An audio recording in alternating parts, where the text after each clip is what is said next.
Are you a homeschool parent who just sometimes feels disappointed or overwhelmed because you look back at your year and you're just not sure of your children's progress? That was me for sure. And maybe that's how you're feeling. Maybe you're feeling like your children's education just doesn't have any focus, that you dabble in this and you dabble in that. And at the end of the year, all you see is a pile of curriculum, but you don't see any clear focus or anything that your children like delved deeply into at the end of the year. Is that you? Is that the situation that you find yourself in after many months or years of homeschooling? And most of us, I was going to say all of us, but I hear that some people don't, but most of us have skeptics around us who just don't feel that homeschooling is maybe the best choice for us, for you, for your children. And wouldn't you love just to have something to present to them, to show them, yes, this is what my kids are doing. They're doing awesome. And here, this is the proof. If you said yes to any of those questions, you're going to enjoy today's conversation, because my guest and I are going to be talking about the benefits of reflection. And my guest is going to share some creative ideas to preserve your homeschooling memories as you look forward to the months and years and the homeschooling journey ahead of you. My name is Diana Rolston, and I want to welcome you to Spark Homeschool Parent. Each week, I bring you strategies to ignite the spark that engages your child's learning. And I really strive to be able to provide a supportive and encouraging environment for homeschool parents. So I want to welcome you, whether you are just thinking of homeschooling and you're just popping in to learn a little bit more about homeschooling as you sort of explore, and maybe this is an opportunity for you, a chance for you to educate your children at home. I want to welcome you. Some of you find yourself homeschooling for the last 2 years. Wasn't a choice that you originally thought you'd be making, but a huge welcome to you. It's not easy, and especially if it wasn't in your plans, but welcome and congratulations for choosing what may be the best choice for you and for your children. And then there's some of you who have been homeschooling for quite a few years that I recognize from my days of homeschooling. And you just have younger children, so you've been homeschooling for many years now. Welcome to you also. This conversation today will be for you if you just feel discouraged sometimes because you don't see that progress that you were really expecting, or you don't perceive that there's been progress over the last few weeks, months, or the year that you have been homeschooling your children.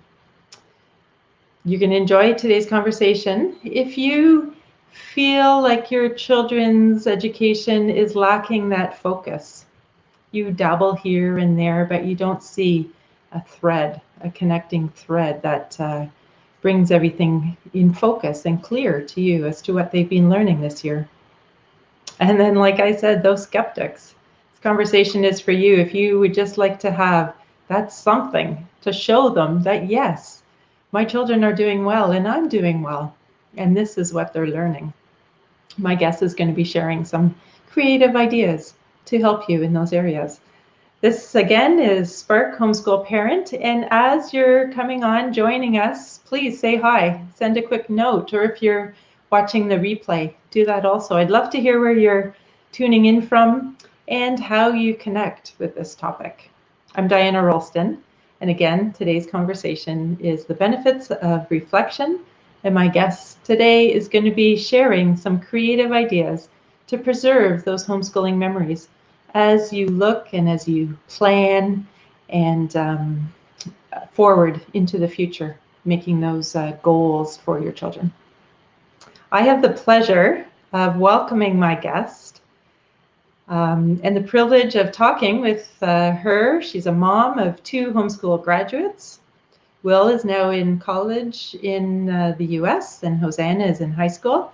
She's now living in Mount Pleasant, Texas, with her husband and her dog Buddy. She loves to write and to read, and she shares these passions as a homeschool English teacher. She's also an epicure host who loves to show her love by providing amazing meals for her guests. No doubt she has a cup of tea by her side right now, and I'd love to introduce Rachel Halldorson. Let me bring her in here. Hey, Rachel. Hello. Rachel and I had the opportunity to homeschool alongside each other for many years when Rachel was living up here in the Great White North. I introduced briefly your two children. Maybe you can give us an update on what they're up to. Yeah, well, I homeschooled both the kids up until high school. And so, 8th grade was the last year, and then they went off and went to a religious boarding school. So something completely different. But Will is a senior. He graduates this year at Martin Luther College in New Ulm, Minnesota, where he will be graduating with a double major in ancient languages and theology. And he has plans to put off seminary for now and go active duty in the U.S. Army. So that's exciting. And then is, we call them sophomores, 10th grade in high school in Wisconsin. And she's doing great. She's having the time of her life. That's great to hear. Yeah, it is. Yeah. Rachel, you are one of those, I hope I've shared this with you before, but you have always been one of those wise people in my life.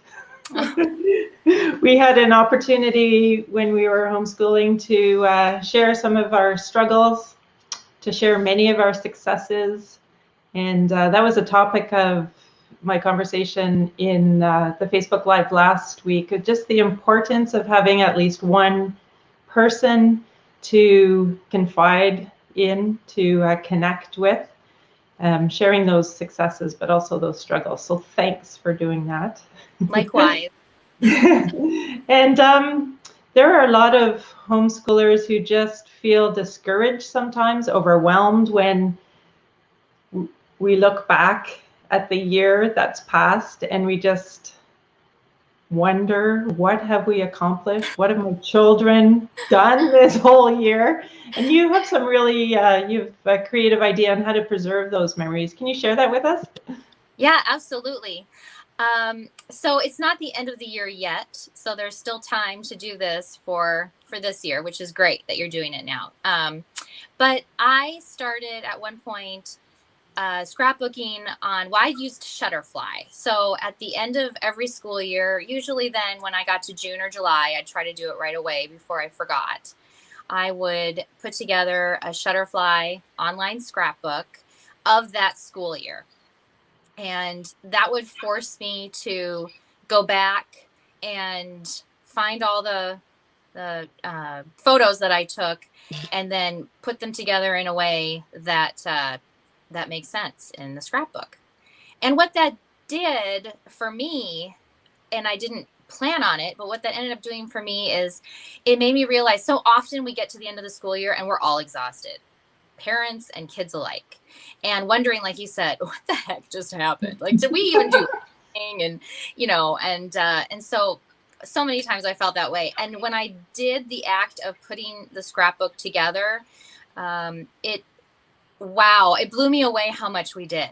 It got me so excited, and I felt so blessed to have been able to give my kids an amazing experience that I wouldn't have been able to do otherwise had they been in a brick and mortar school. And interesting that before you went through that process, you were questioning what you had done. Absolutely, which is insane. But I think we're all like that. I just got caught up in the emotion and individual moments, and I failed to see the big picture.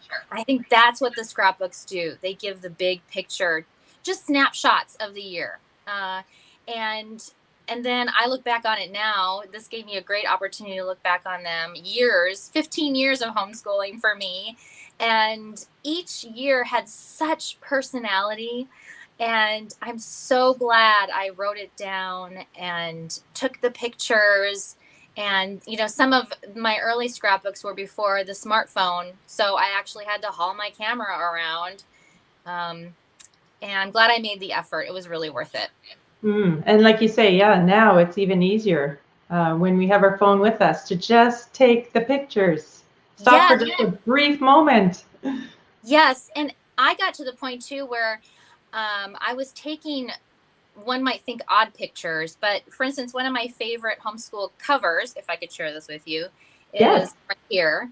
And we did a lot of sunlight homeschool. So we read a lot of books, and every year had, was a different theme, like ancient history or what was American. We did 2 years of American history. Eastern Hemisphere was one of my favorite. Well, they were all one of my favorites, if I'm going to be honest. But I took a picture of the books. These were the books that we read that year because we are such book lovers. And that just became, that was the heart of our school year that year. So I love looking at this and saying, oh, that's the year that we read, Calico Bush or Carry On Mr. Bowditch or, all these favorites. And so every year I would take pictures of our schoolroom, because I would change it up every year, sometimes more for my benefit than the kids, just to look at something different. But I would add different elements every year just as a fresh perspective for all of us. Take a picture of our desk, what an everyday desk, looked like that year. And our back to school photos, I always tried to make sure that if our back to school photos weren't taken by someone else, I was doing the taking. And so incorporating any field trip we would go on, any, even a mundane, we're painting today. Well, I could forget to get my camera out, but I tried to remember, and then I could put it in here, and it meant something. So. And I think also for us, for sure, as we reflect at the end of the year and make plans for the year to come. But so many times I have said to my children over the last few years, remember when we whatever, and they have no recollection, or they claim to have no recollection. But if I had done my scrapbook, I could show them. Yes, I have proof. See, we did. You did and you had fun. Yeah.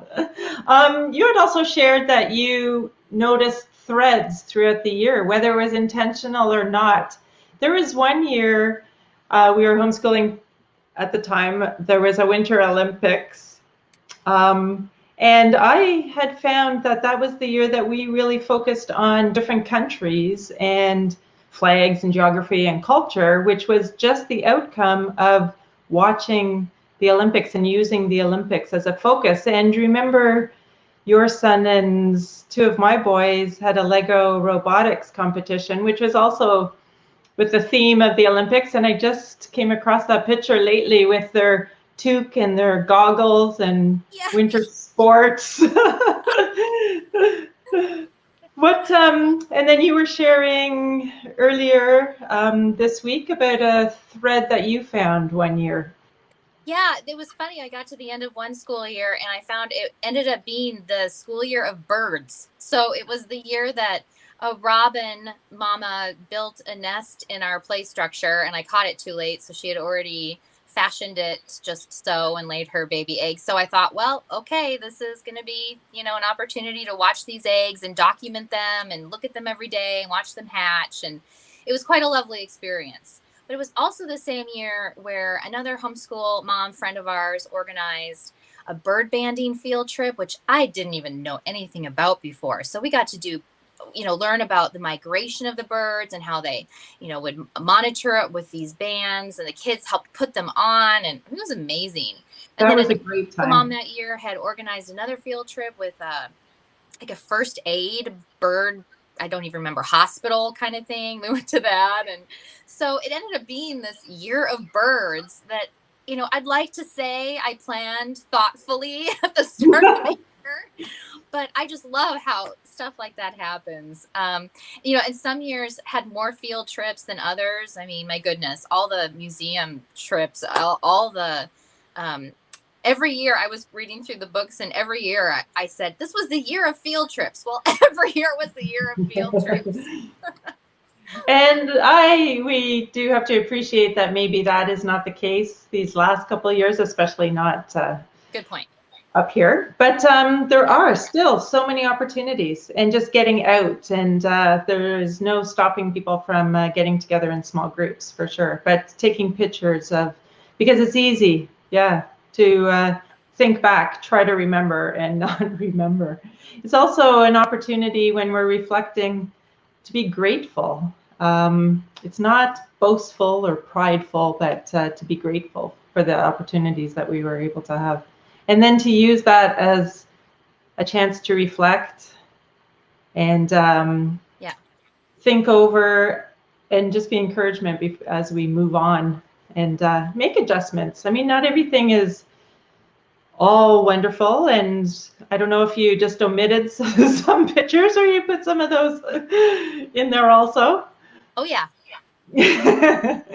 But it's good for us to use those to make adjustments as we move forward. Yes, that was another thing that occurred to me as I was looking through them, that it helped me see again the big picture. And we always tried, my husband and I tried really hard as we were planning our year to find that balance of not just academics, but the, are we balancing their time with nurturing them spiritually, and then are we balancing our time with them being in activities, exercise, and then what about art and music? And so always trying to find that balance, and sometimes we're better than others, and but it also helped me have perspective then going into the new year. So all that was fresh in my mind, and I could see what worked and what didn't, and that went right into the planning for the following school year. Yeah, and I'm looking forward to talking to you again about that planning and setting those goals. We'll do that again in April. There was something else that you did that was really exciting. I was saying in my intro there that we all have skeptics about our homeschooling, if it's the best thing for our family, if it's the best thing for our children. And you have something that helped with that I'm sure people would like to see. Sometimes, quite frankly, I was the skeptic. So sometimes it was just very true. So I even think I got this at one of our homeschool meetings, this idea. So I mean, I'm not making this up, but I just grabbed a 3-ring binder. I probably started this more middle school, in the years before they went to high school, when it did get a bit more academic and they were in more, I don't know, rigorous things. But I made this up. This one was Will's, and just a regular 3-ring binder, and he would take violin lessons. So I don't know where this came from, but I must have put that in the beginning. And then I just added throughout the year. I didn't wait until the end of the year. This was something that I did throughout the year when he would get an award for something, or you get different congratulations, whether it was musical or he took the SHEP courses, so that he would get science and history enrichment certificates through that. Just proud accomplishments. Maybe one of his really better papers that he wrote, maybe a really good grade on a math test. Just the best of that year, and that would be what we would show off. And again, maybe it was for my own, this is legit, we did this, but then it was also something we could share with with grandma and grandpa or whoever was interested. So yeah, interesting. This is legit, and my kids actually are thriving. Yes. Yeah. And next month I'll be talking a little bit more about high school and preparing our children for sort of the next step, and how important that is when we're putting together high school transcripts. Sure. And just to remind us, yeah. And again, not pridefully. Well, we are proud of our children for sure, but not in a vain, but in a, yeah, this is going well. Yeah. We're going to keep it up. And again, yeah, something to reflect on, to make adjustments to our next year and as we move forward. Yeah. I want to thank you, Rachel. This has My been great. pleasure. It's awesome to see you again. And I'm Aw, looking forward to when you are joining us again in April, when we'll be revisiting our month on purpose. sounds Sorry, good. not on purpose, but the month with regards to purpose. Gotcha. So thank you. And I want to thank you for joining me on Spark Homeschool Parent. Our commitment is to equip you with the skills and the mindset to navigate through the ever-changing homeschool journey. If you're looking for a community of encouragement, join us if you haven't already at Spark Homeschool Parent, and that's a Facebook group. I'm going to be here every Friday at 1 p.m. Eastern Standard Time. For Rachel, I think we're at 12 Central Time. Next week, we're going to be talking about self-care. It's a little bit of a buzzword right now, but I'm going to be interviewing a great friend of mine, Virginia Dawson. She has a really engaging story and lots to share. We're going to be talking about when caring for self is not selfish, a case for self-care. And I'm really excited about an upcoming webinar on February the 12th. So keep an eye out for that in our Facebook group, Spark Homeschool Parent. And that's going to be on how to educate joyful children with a spark for learning.